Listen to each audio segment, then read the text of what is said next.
வணக்கம். நல்ல நேரம் நிகழ்ச்சியின் சார்பாக அத்துணை சப்ஸ்கிரைபர்களையும் எல்லா அன்பு உள்ளங்களையும் எனது நண்பர்களையும் வருக வருக என வரவேற்பதில் பெருமகிழ்ச்சி கொள்கிறேன். வக்ரதுண்ட மகாகாய சூரிய கோடி சமப்பிரப அவிக்னம் குருமே தேவ சர்வகாரியேஷு சர்வதா. தென்னாட்டுடைய சிவனே போற்றி, என் நாட்டவர்க்கும் இறைவா போற்றி. அன்பர்களே, நண்பர்களே, உங்கள் அத்துணை பேரையும் இந்த புதிய வீடியோவில் சந்திப்பதில் மிக்க மகிழ்ச்சி கொள்கிறேன். இன்னைக்கு நம்ம பேச போகிறது தனுசு ராசி, காலபுருஷனின் 9ஆம் வீடு, அதாவது ஆண்டவன் எழுதிய தலைவிதி என்ற தலைப்பில் மேஷம் முதல் விருச்சிக ராசி வரை பார்த்தோம். ஒவ்வொரு ராசியினருக்கும் ஆண்டவன் எழுதிய தலைவிதி என்ன, அதை பற்றி தான் பார்த்தோம். எவ்வளவோ வாழ்க்கையில் நம்ம முயற்சி பண்றோம், சில விஷயம் நடக்கவே மாட்டேங்குது. ஒரு சில பேர் எந்த முயற்சியும் பண்ண மாட்டேங்கிறான், அவனுக்கு எல்லாமே நடக்குது. நம்ம நல்லதை மட்டுமே நினைக்கிறோம், நமக்கு கெட்டதாவே நடக்குது. ஒரு சிலர் அவ்வளவு அயோக்கியத்தனமும் பண்றான், அவனுக்கு நல்லதாவே நடக்குது. இந்த கேள்விகளுக்கெல்லாம் பதில் என்ன, அதை தேடுவதற்கான ஒரு முயற்சி தான் இந்த ஆண்டவன் எழுதிய தலைவிதி என்ன. இந்த வீடியோ உங்களுக்கு உங்க ஃப்ரெண்ட்ஸ், ஃபேமிலிஸ் அண்ட் ரிலேட்டிவ்ஸ்ல யாராவது தனுசு ராசியில் இருக்காங்கன்னா தயவு செய்து இந்த வீடியோவை அவங்களுக்கு ஃபார்வர்ட் பண்ணுங்க. அவங்களுடைய வாழ்க்கையில இந்த காணொளி, இந்த வீடியோ மிகப்பெரிய திருப்பு முனைகளை கொண்டு வந்தே தீரும், மிகப்பெரிய மாற்றங்களை கொண்டு வரும். வாழ்க்கையில் தெளிவு பிறந்து மிகப்பெரிய சாதனைகளை படைக்க இந்த வீடியோ ஒரு தூண்டுகோலாக இருக்கும் என்றால் அது சத்தியம்.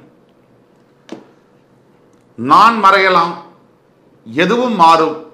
எது மாறினாலும், எத்தனை ஆண்டுகள் ஆனாலும், இப்போ நம்ம பேசக்கூடிய கருத்துகள் இது வருகின்ற தலைமுறைக்காக இருந்தாலும் எத்தனை ஆண்டுகள் ஆனாலும் நிலைத்து நிற்கும் அப்படிங்கிறதுல கொஞ்சம் கூட சந்தேகம் தேவையில்லை. தனுசு ராசி, நீங்க தனுசு ராசியா இருக்கீங்கன்னு சொன்னா இந்த வீடியோ எப்படி தொகுத்து வழங்க போறோம் அப்படின்னா, தனுசு ராசியுடைய குணாதிசயங்கள் என்ன, 4-5 புல்லட் பாயிண்ட். அதற்கு பிறகு தனுசு ராசிக்கு ஆண்டவன் எழுதிய தலைவிதி என்ன, அதற்கு பிறகு வாட் யூ கேன் எக்ஸ்பெக்ட், எதை நீங்கள் எதிர்பார்க்கலாம், நீங்கள் எதை எதிர்பார்க்கலாம் அப்படிங்கிறதுல ஒரு 5-6 புல்லட் பாயிண்ட். அதற்கு பிறகு நியர் ஃபியூச்சர் ப்ரெடிக்ஷன்ஸ், இமீடியட்டா அடுத்த 6 மாசத்திலிருந்து 2 வருஷத்துக்குள்ள நீங்க என்ன மாதிரி இருக்கு உங்களோட நிலைமை அப்படிங்கிறத பார்ப்போம். கடைசியா இது எல்லாத்துக்கும் தீர்வுகள் என்ன, ஏதாவது பிரச்சனை இருக்கா, அப்படி இருந்தால் அதற்கு தீர்வு என்ன, அதை பத்தி நம்ம தெளிவா புல்லட் பாயிண்ட்ஸ்ல பார்ப்போம். தனுசு ராசி காலபுருஷனின் 9ஆம் வீடு, பாக்யஸ்தானம். குரு பகவான் மூலத்திரியோணம் அடையக்கூடிய ஒரு வீடு. மூலம், பூராடம், உத்திராடம். மூலம் கேது, பூராடம் சுக்கிரன், உத்திராடம் சூரியன். கேது, சுக்கிரன், சூரியனுடைய நட்சத்திரங்கள் குரு பகவானுடைய வீட்டு.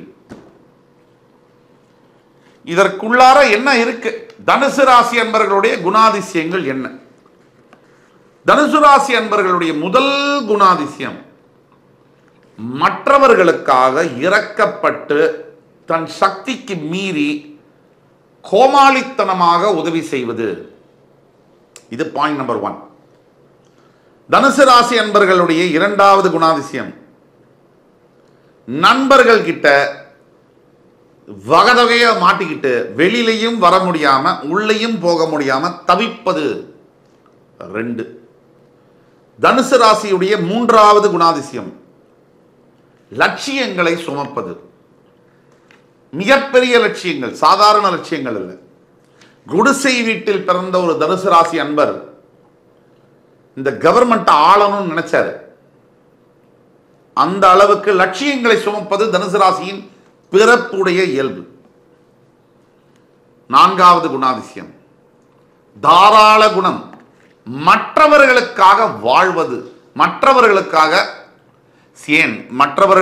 சிந்திப்பது, மற்றவர்களுக்காக பேசுவது, மற்றவர்களுக்காக செயல்படுவது, மற்றவர்களுக்காகவே வாழ்ந்து மறைந்து விடுவது வரைக்கும் தனுசு ராசியின் இயல்பு. 5வது குணாதிசயம், தனுசு ராசி நேயர்கள் எப்பொழுதுமே தெய்வ பக்தி உள்ளவர்களாக இருப்பார்கள். 99% தனுசு ராசி என்பர்கள் தெய்வத்தின் மீது அசையாத பற்று உடையவர்களாக இருப்பார்கள். விதி விலக்குகள் 1% விதி ஆகாது. ஆறாவது குணாதிசயம். தனுசு ராசி அன்பர்கள் அனைத்து நபர்களும் யார் யாருக்கு நீங்க உதவி செய்றீங்களோ அவர்கள் அத்துணை பேரும் உங்கள் உதவியெல்லாம் வாங்கிக்கிட்டு உங்களுக்கு உதவி தேவைப்படும் சமயத்தில் உங்கள் நெஞ்சில் ஏறி தயங்காமல் விதிப்பார்கள். இது ஒரு குணாதிசயம் உங்களுக்கு. இப்போ தனுசு ராசியுடைய தலைவிதி என்ன? தனுசு ராசிக்கு முதல் தலைவிதி என்ன? பாக்கியஸ்தானத்தில் குரு பகவான் மூலத்திரிகோணம் அடைவதனால் அறிவு என்பது மிகுதியாக இருக்கும். அகாடமிக்கல் நாலேஜ் நல்ல கவனிக்கணும். நல்ல படிக்கக்கூடியவர்கள் ஒரு பள்ளியில் இருக்கட்டும், காலேஜில் இருக்கட்டும், டாப்பராக இருக்கட்டும், முக்காவாசி பேர் தனுசு ராசியில் இருக்கக்கூடிய யோகம் இருக்கு. அடுத்தவர்களை கவரக்கூடிய தன்மை தனுசு ராசிக்கு இருக்கும். ஏகபத்தினி விரதம் தனுசு ராசி அன்பர்களால் இருக்க முடியும். ஆனால் அதுல சூட்சமங்கள் இருக்கு. லட்சத்துல 95,000 பேர் தனுசு ராசியில பிறவியிலேயே பணக்கார குடும்பத்தில் பிறக்கக்கூடிய யோகத்தை பெற்றவர்கள். இது உங்களுடைய தலைவிதி. முதல் தலைவிதி என்ன? பிறவியிலேயே பணக்கார குடும்பத்தில் பிறப்பது அல்லது ஏழையாக பிறந்தாலும் ஒரு 25-30 வயசுக்கு பிறகு பணக்கார நிலையை அடைவது உழைப்பின் மூலியமாக. இது உங்களுடைய தலைவிதி. இரண்டாம் தலைவிதி என்ன? நல்ல கடவுள் பக்தி, நல்ல ஞானம், நல்ல எண்ணங்கள், பிறவியிலேயே நல்ல எண்ணங்களை கிடைக்கக்கூடிய பாக்கியத்தை பெற்றவர்கள் நீங்கள். இது உங்கள் தலைவிதி. நல்ல எண்ணங்கள், கடவுளே உங்களுக்கு இறங்கி வந்து நல்ல எண்ணத்தை பிறப்பிலேயே இன்ஜெக்ஷன் மாதிரி போட்டுருவார். மூன்றாவது தலைவிதி நல்ல படிப்பறிவு, அகாடமிக்கல் நாலேஜ் சொன்னேன். நல்ல தெய்வ பக்தி, பிறவியிலேயே தெய்வத்தின் மீது அசையாத பக்தி, தெய்வ சாங்கியத்தியத்தின் மீது அசையாத பக்தி கொண்டவர்களாக இருப்பீர்கள். நான்காம் விதி, உங்களுடைய 2ஆம் வீட்டிற்கும் 3ஆம் வீட்டிற்கும் அதிபதியாக வரக்கூடிய சனி பகவான்.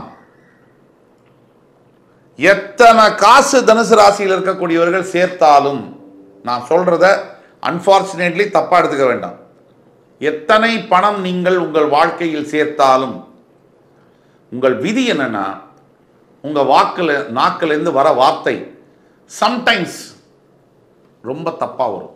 சட்டுன்னு 180 வார்த்தை நல்லா இருக்கும், ஆனா 149 வரைக்கும் நல்லா இருக்கும். 180வது வார்த்தையில தப்பான வார்த்தை வந்து நீங்க பேசின அத்தனை 149 வார்த்தையும் காலி பண்ணிடும்.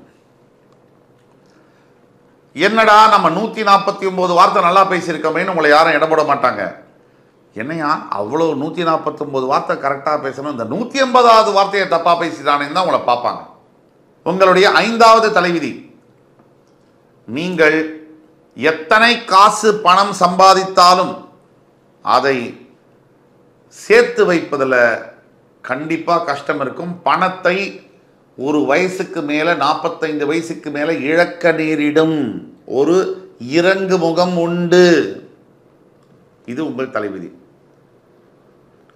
குடும்பத்தில் 101% கேரண்டீடா தனுசு ராசி என்பவர்களுடைய குடும்பத்தில் வாக்குவாதம் இருக்கும். யார் மனைவியாக யார் கணவனாக வந்தாலும் உங்களுக்கு குடும்பத்தில் ஃபேமிலி லைஃப்ல மிகப்பெரிய அளவில் எப்பவுமே ஆர்கியூமெண்ட்ஸ் இருந்துகிட்டே இருக்கும். இது உங்கள் தலைவிதி. உங்களுடைய 6ஆம் தலைவிதி,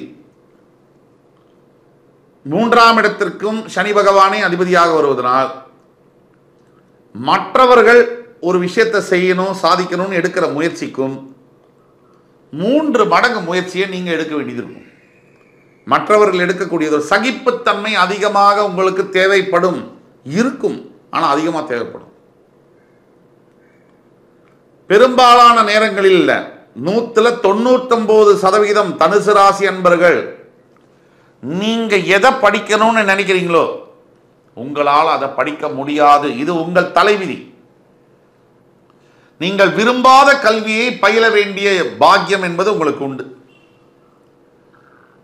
நீங்க விரும்புற இடத்துல படிக்க முடியாது, விரும்பின கோர்ஸை படிக்க முடியாது. ஆனா படிச்ச கோர்ஸ்ல ஏதாவது பெனிஃபிட் வருமானா அதுவும் வராது. சம்பந்தமில்லாத ஒரு தொழிலே, சம்பந்தமில்லாத ஒரு வேலையில தான் உங்களுக்கு மிகப்பெரிய யோகங்கள் வரும். என்னதான் நீங்க ஒயிட் காலர் ஜாப்ஸ்ல இருந்தாலும் திருப்தி இருக்காது.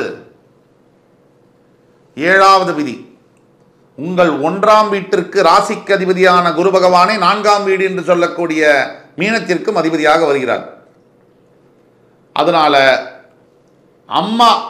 அம்மாவுடைய ஆதரவு, அம்மா உயிர் இருக்கிற வரைக்கும் தனுசு ராசி அன்பர்களுக்கு மிகப்பெரிய யோகங்கள் வாழ்க்கையில் இருக்கும், நிலைத்திருக்கும். அம்மாவினுடைய காலத்திற்கு பிறகுதான் தனுசு ராசியில் இருக்கக்கூடிய பல அன்பர்களுக்கு இன்னும் பெரிய ராஜயோகம் வரும். ஆக ஆரம்பத்திலேயே நல்ல லைஃப் ஆரம்பித்தாலும், நல்ல குடும்பத்தில் பிறக்கக்கூடிய தலைவிதி இருந்தாலும், நல்ல குலத்தில் பிறக்கக்கூடிய தலைவிதி இருந்தாலும், நல்ல பணம் செல்வம் செல்வாக்கு இருக்கக்கூடிய குடும்பத்தில் பிறக்கக்கூடிய தலைவிதி இருந்தாலும், தாயாரினுடைய மறைவிற்கு பிறகே பல தனுசு ராசி நேயர்களுக்கு வாழ்வில் உச்சம் தொடக்கூடிய யோகம் என்பது நடக்கும். எல்லோருக்கும் அல்ல, 65% தனுசு ராசி என்பவர்களுக்கு நாம் சொல்லக்கூடிய பலன்கள் பொருந்தும். 8ஆம் விதி, உங்களுடைய 5ஆம் வீட்டிற்கும் 12ஆம் வீட்டிற்கும் அதிபதியாக செவ்வாய் வருகிறார். உங்கள் 5ஆம் வீட்டில் இருக்கக்கூடிய இடத்துல தான் சூரியன் உச்சம் பெறுகிறார். பாக்யாதிபதி உங்கள் 5ஆம் வீட்டில் உச்சம் பெறுகிறார். அதனால எந்த நிலையிலும் தனுசு ராசி என்பவர்களுக்கு நல்லா சொல்றதை கேட்டுங்க, குழந்தைகளாக இருக்கக்கூடியவர்கள் பாடா படுத்திருவேன். உங்களுக்கு மகன்களாக மகள்களாக பிறக்கக்கூடியவர்கள் உச்சபட்ச பிடிவாத குணத்துடன் இருப்பார்கள், அக்ரஸிவா இருப்பாங்க. உங்களுக்கு பிறக்கக்கூடிய குழந்தைகள் வேகமாக செயல்படக்கூடியவர்களா இருப்பார்கள், தன்னிச்சையாக தீர்க்கமான முடிவுகளை எடுக்கக்கூடியவர்களா இருப்பார்கள். உங்க பேச்ச அவங்க கேட்க மாட்டாங்க. இது உங்கள் 8ஆம் தலைவிதி.